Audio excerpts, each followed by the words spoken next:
My mother forced me to play hide and seek every night at 9. One night, it wasn't a game. My mother forced me to play hide and seek every night at 9. One night, it wasn't a game. My mother always made me play hide and seek with her. It was just her and me, and we played at 9.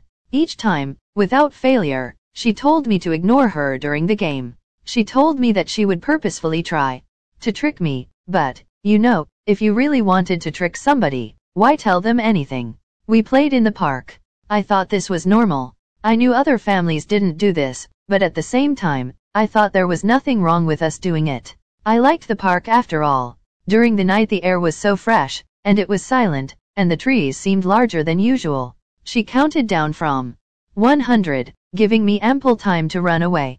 My general competitiveness always made me run away and as far away as I could. I'd find some space behind many trees, and I'd lie down. The park was large, but somehow my mother would always manage to walk past me at least 3 times in those 20 minutes. I'd always hear her speaking as she walked past me. "Come out, Clara. Clara, please come out. I'm sick of this stupid game, Clara. It's cold and I just want to go home." I ignored her. When we first started with the games, I'd been foolish enough to leave my hiding spot.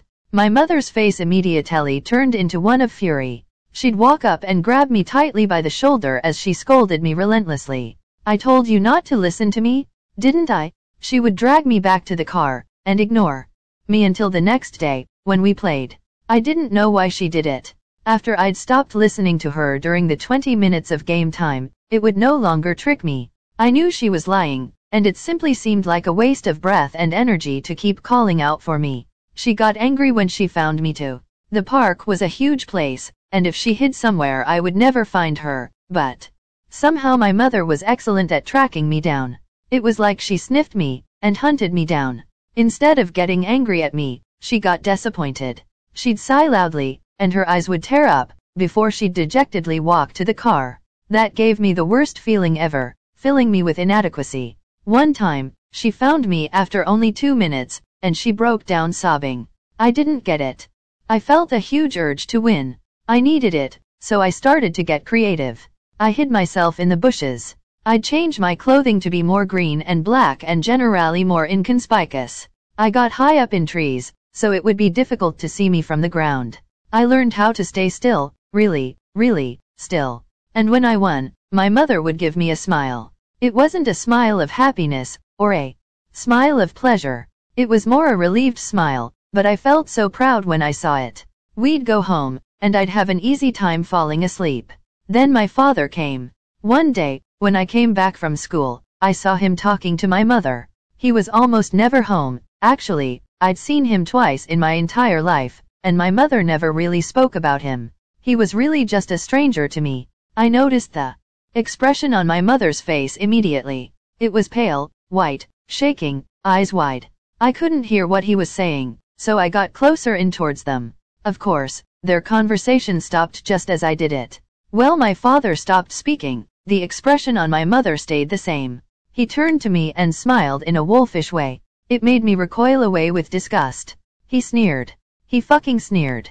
I thought it was normal. That was how my classmates acted after all. Later that same day, when my father was off in the toilet, my mother got close to me and whispered, "Don't come out."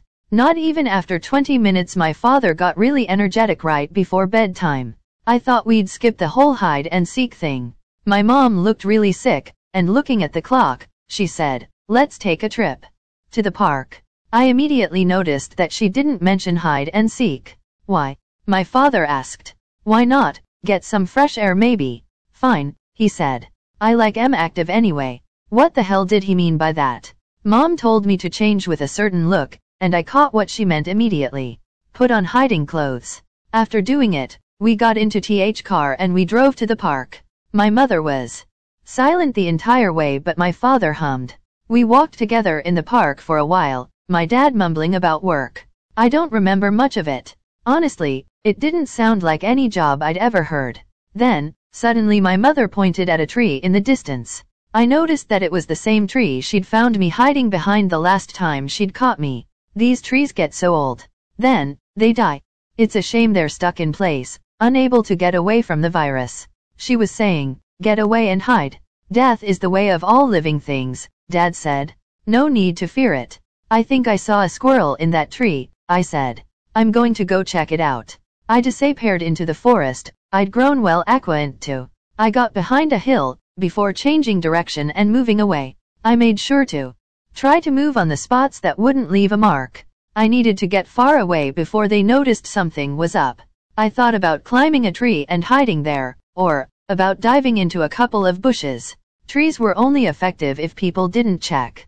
Bushes worked great, but you'd have a small, if no, view of your surroundings. I chose the bushes, jumping into them, and trying to control my breath.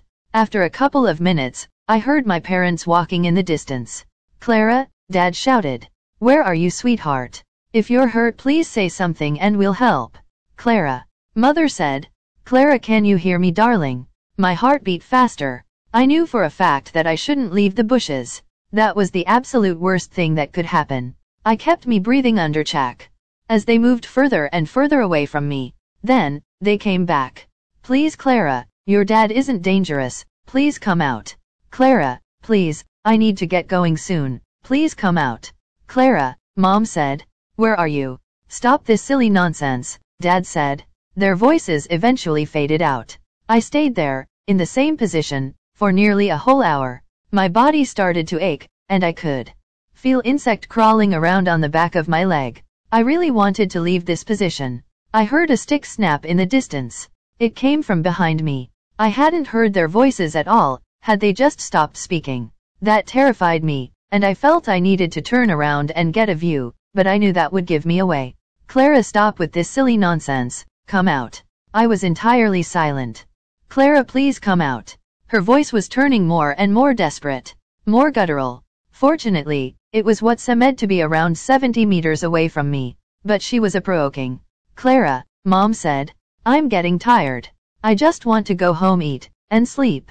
I stayed silent as the voice grew louder. She was approaching me. I know you're in the area. It's only a moment of time before I find you. I will skin you, haha. I'll start with your forearms, peeling off your skin with a dull knife, just like peeling back cheese. I wager there'll be lots of blood coming out.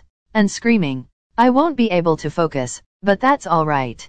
I can always switch to your other arm. She came closer. You won't like it. I certainly wouldn't, but I'm not as stupid and fucking disgusting as you are. Clara. No. I'm glad I'm not a creature of filth like you. The only good you can serve is by being in my belly. By fueling me. I'll find you. The voice was only 20 meters away. You'll regret not coming out. 10 meters. You know, I don't eat the bones. They get stuck in my throat, but I can't leave them. I'll probably take them home with me, and suck on them. They have a good taste. You know, it'll be perfect. 2 meters. She giggled. Did she find me? Oh no. I debated whether I should stay still and hope for the best or if I should look back. My fear was killing me, and it had to know, but I know looking would make noise.